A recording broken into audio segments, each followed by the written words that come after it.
प्रकरणामध्ये रामरक्षा आंदोलन नागपूरमध्ये होणार आहे आणि उद्धव ठाकरे स्वतः त्या ठिकाणी उपस्थित राहणार आहेत. आणि या कार्यक्रमामध्ये लुटण्याचा कार्यक्रम करणाऱ्यांना आम्ही त्यांची जागा दाखवून देणार असं त्यांनी म्हटलं. मुळात युबीट हा पक्ष जो आहे त्याला आता आम्ही नवीन नाव देतोय. त्यांची पार्टी आता उलेमा बचाव टोळी ही उद्धव ठाकरे यांची पार्टी झालेली आहे. केवळ मुस्लिम धार्जिणं धोरण ठेवायचं आणि मुस्लिम समाजाचा मतांकरता लागून चालून करणाऱ्यांना हिंदू देवदैवतांच्या मंदिरासंदर्भात बोलण्याचा अधिकार आहे का? काँग्रेसच्या इशाऱ्यावरती त्यांनी आपली हिंदुत्वाची भूमिका, हिंदू हृदय सम्राट शिवसेना प्रमुख बाळासाहेब ठाकरे यांचा स्पष्ट, ठाम आणि निर्भीड भूमिका यांचं त्यांना विस्मरण झालं. मतांसाठी त्यांनी मुस्लिमांचं लागून चालन केलं. त्यांना हिंदू मंदिरांबद्दल प्रश्न विचारण्याचा अधिकार नाहीये. राम मंदिराच्या काही दानपेटी संदर्भात काही तक्रारी आल्या त्या कोणी शोधल्या? तेथील सरकारने शोधल्या ना. कारवाई कोण करतंय? तर तेथील सरकार जे भारतीय जनता पार्टीचा असू द्या, हिंदुत्ववादी विचारसरणीचा असू द्या, तेच काम करताय, तेच त्यांच्यावर कारवाई करताय. परंतु उद्धवजी ठाकरे यांना मुस्लिम समाज वक्फ बोर्डाच्या नावावरती काही तथाकथित लोक त्या वक्फ बोर्डाच्या आधारावरती भ्रष्टाचार करतात. ते त्यांना दिसलं नाही का? त्याच्या विरुद्ध कधी चकार शब्द काढला का? बाळासाहेब ठाकरे यांनी तर सांगितलं होतं, वक्फ बोर्ड बरखास्त करा, वक्फ बोर्डाची जरूरत नाहीये. परंतु ज्यावेळी वक्फ सुधारणा कायदा आला त्या संसदेमध्ये, त्या जॉईंट पार्लमेंटरी कमिटीमध्ये सुद्धा मी होतो, मी साक्षीदार आहे. उद्धव बाळासाहेब ठाकरे गटाचे जे खासदार आहेत त्यांनी त्या सुधारणा कायद्याला विरोध केला. संसदेत मतदान झालं. खासदारांची इच्छा होती वक्फ सुधारणा कायद्याला बाजूनी मतदान करायचं, परंतु यांनी राहुल गांधींच्या सांगण्यावरनं त्या कायद्याच्या जेव्हा मंजुरीला आला तेव्हा यांनी सभागृहातनं पळ काढला. त्यावेळी कुठे गेलं होतं हिंदुत्ववादी धोरण? वारंवार हिंदूंच्या विरोधी भूमिका घेत असतात. म्हणून मी यांना आता नाव देतोय उलेमा बचाव टोळी, युबीटी. एकदम परफेक्ट नाव त्यांना जुळतं. 2019 मध्ये शिवसेना भाजप युतीला स्पष्ट बहुमत मिळालं, परंतु केवळ सत्तेकरता यांनी काँग्रेस बरोबर गेले, महाआघाडी बरोबर गेले. त्याचवेळी साधूंची, हिंदू साधूंची हत्या झाली. काँग्रेसच्या दबावामुळे त्या तपासाला त्यांनी गती दिली नाही. 370 कलम बाळासाहेबांचं स्वप्न होतं ते रद्द करावं. गृहमंत्र्यांनी ते रद्द करण्याचा निर्णय घेतला. तेव्हा कद्रू वृत्ती जी यांची आहे त्यांनी पंतप्रधान आणि गृहमंत्र्यांचं अभिनंदन सुद्धा केलं नाही. सातत्याने हिंदूंच्या विरोधात जी राहुल गांधी भूमिका घेतात त्याला कायम यांनी पाठिंबा दिलेला आहे. तिहेरी तलाकच्या मुद्द्यावरती उद्धव ठाकरेंनी ठोस भूमिका घेतली. मला उद्धव ठाकरे यांना प्रश्न विचारायचा आहे, आज तुम्ही हिंदूंना जागा करण्याकरता रामरक्षा म्हणताय, घंटानाद करताय, मुस्लिम समाजाला जागा करण्यासाठी कधी जाणार? सीए आणि एनआरसी बद्दल, नागरिकत्व सुधारणा कायदा आणि राष्ट्रीय नागरिक नोंदणी या विरुद्ध का भूमिका घेतली? का नाही तुम्ही त्यांच्या बाजूने सरकारच्या बाजूने आलात? केवळ विशिष्ट समाजाच्या मतांकरता तुम्ही त्यांचं लागून चालन करताय. वक्फ बोर्ड आपल्याला माहिती आहे, वक्फ बोर्डाच्या नावावरती कितीतरी जमिनी, देवस्थानांच्या जमिनी, शेतकऱ्यांच्या जमिनी त्या बोर्डाने लाटलेल्या आहेत. त्याच्यामध्ये डिजिटल स्पष्टपणा, पारदर्शकता आणण्याकरता तो सुधारणा कायदा आणला, परंतु केवळ मुस्लिमांचं लागू चालन करण्याकरता त्या सुधारणा विधेयकाला यांनी पाठिंबा दिला नाही. केवळ मुस्लिमांचं लांबून चालन हीच त्यांची भूमिका आहे. हिंदूंच्या ट्रस्टमध्ये एकही गैर हिंदू व्यक्तीची नेमणूक चालत नाही, तर वक्फ बोर्डाच्या पर्सनल लॉ मध्ये गैर मुस्लिम व्यक्ती कशी, हा प्रश्न कोणी उपस्थित केला, तर युबीटीने केला. उलेमा बचाव टोळी, मला त्यांना एकच सांगणं आहे की वक्फ बोर्ड यांनी हिंदूंच्या जमिनी पण लाटलेल्या आहेत, देवस्थानांच्या जमिनी लाटलेल्या आहेत, शेतकऱ्यांच्या जमिनी लाटलेल्या आहेत, सरकारी जमिनी लाटलेल्या आहेत, संरक्षण खात्याच्या जमिनी लाटलेल्या आहेत, त्यांच्या बापाच्या जमिनी नव्हत्या. आणि त्याकरता गैर मुस्लिम ट्रस्टी नेमण्याचा सरकारने निर्णय घेतला होता.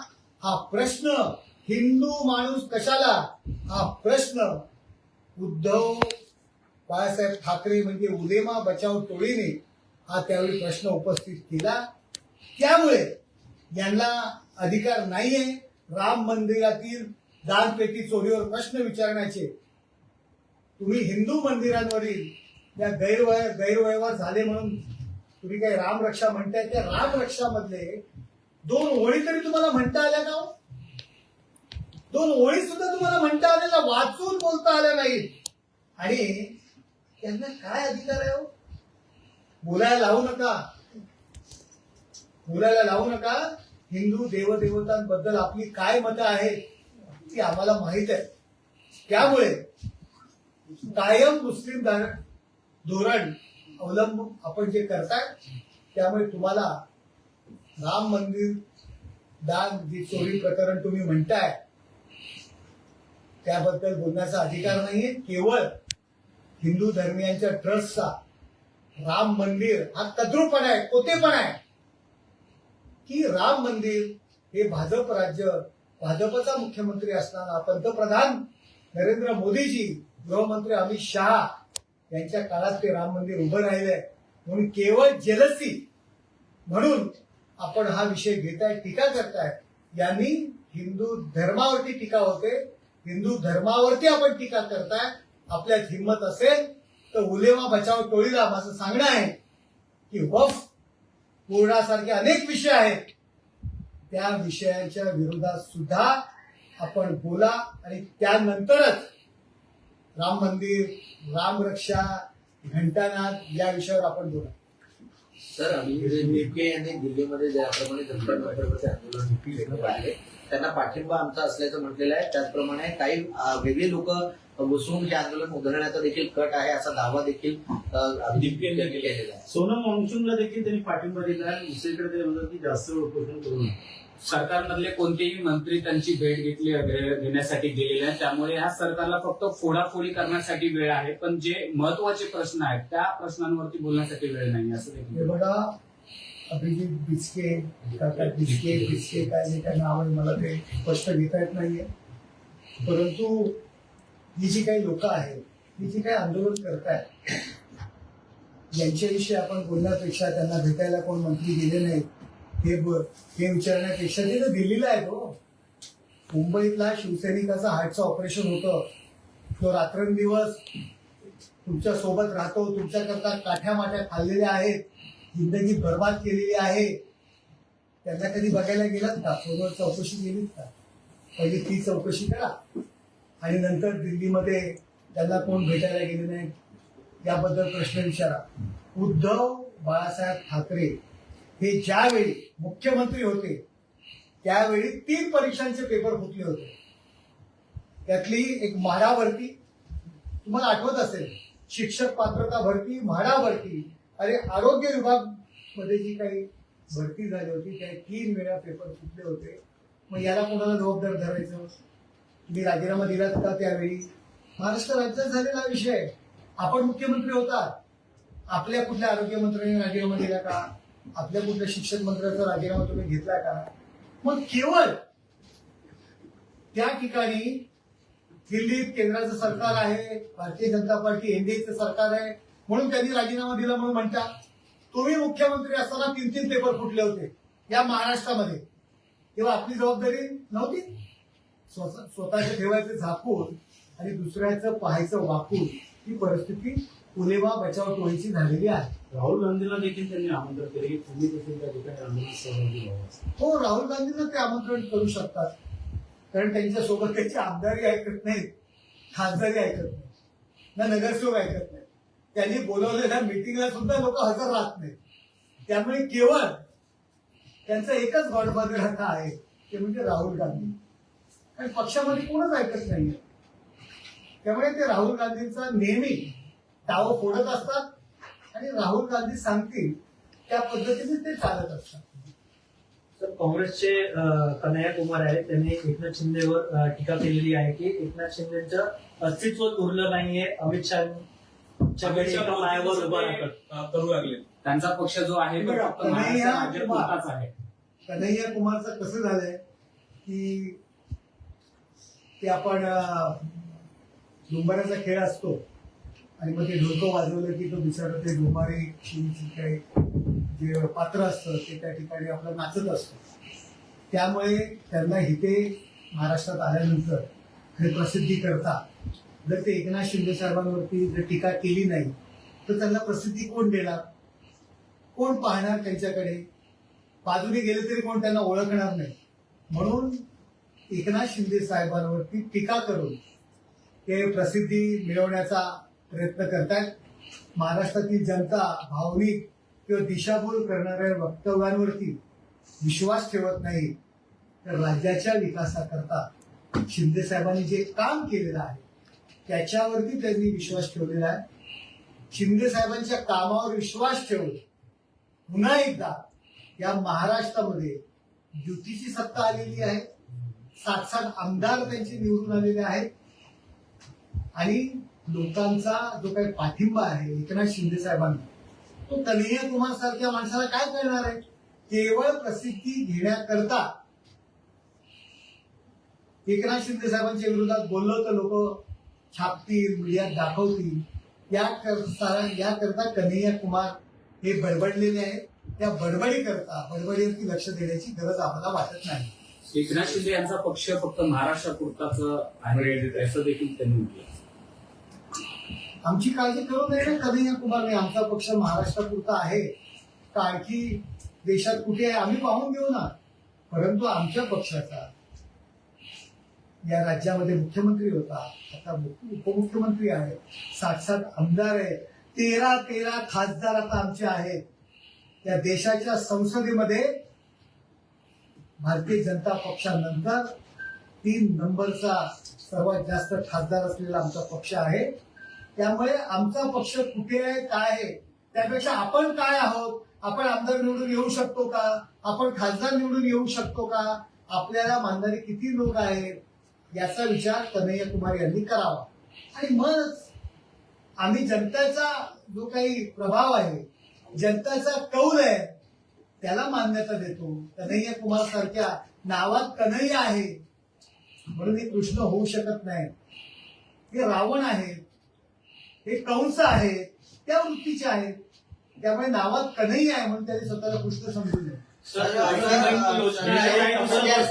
राऊत असं म्हणतायत की दिल्लीमध्ये देवेंद्र फडणवीस जर गेले तर बावनकुळे हे महाराष्ट्र राज्याचे मुख्यमंत्री होते. एकनाथ शिंदे मुख्यमंत्री होणार नाही असं पुन्हा एक म्हणलंय.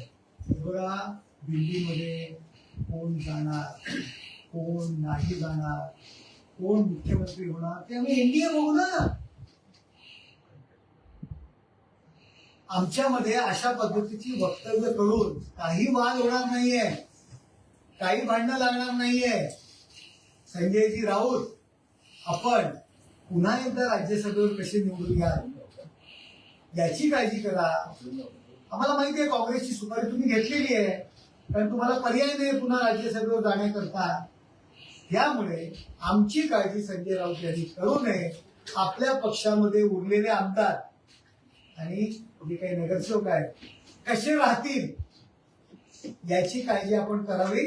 आगे आगे देखो होता है क्या. सर, लाडकी बहीण योजना मध्ये तब्बल 92 लाख लाभार्थी वगळले गेले.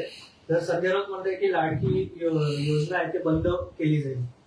लाडकी बहीण योजना कधीही बंद होणार नाही हा शब्द माननीय मुख्यमंत्री देवेंद्र फडणवीस, विक्रांतजी शिंदे साहेब आणि सुनीताताई पवार या तिघांनी आणि पूर्ण मंत्रिमंडळाने दिलेला आहे.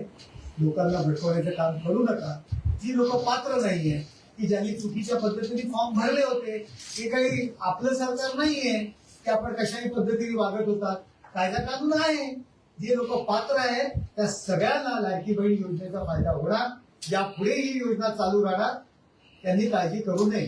सर, धर्मेंद्र प्रधान यांचा राजीनामा घेतला तर वेगळं काय होईल असं उद्धव ठाकरेंनी म्हटलंय. उद्धव ठाकरे यांचे काळामध्ये सुद्धा 3 वेळा पेपर फुटले होते. आरोग्य सेवेचा, शिक्षक पात्र भरती आणि त्याचबरोबर माळा भरती प्रकरण. त्यावेळी उद्धव बाळासाहेब ठाकरे यांनी राजीनामा दिला का? तुम्ही पण त्यावेळी राजीनामा दिला नाही. स्वतःवर घेतलं का? मुख्यमंत्री तुम्ही होता. त्यामुळे तुम्हाला प्रश्न विचारण्याचा अधिकार नाहीये. ओके सर, ठाण्यामध्ये होर्डिंग्स एका बाईक स्वरावरती पडलेले आहे. आता झाडांप्रमाणे होर्डिंग्स देखील लोकांच्या जीवावर भेटतात की काय अशा प्रकारचे प्रश्न उपस्थित होत आहेत. बघा, तो बॅनर काहीतरी पडलेला आहे. बॅनरसाठी होल्डिंग्स पुन्हा त्याचं रूपांतर बिल्डिंग मध्ये झालेलं आहे. जो कोणी केलेला आहे त्यांनी स्वतःहून ते मान्य केलेलं आहे आणि त्याच्यावरती कारवाई नक्कीच होईल. हे काय महानगरपालिकेने लावलेलं होल्डिंग्स नाही.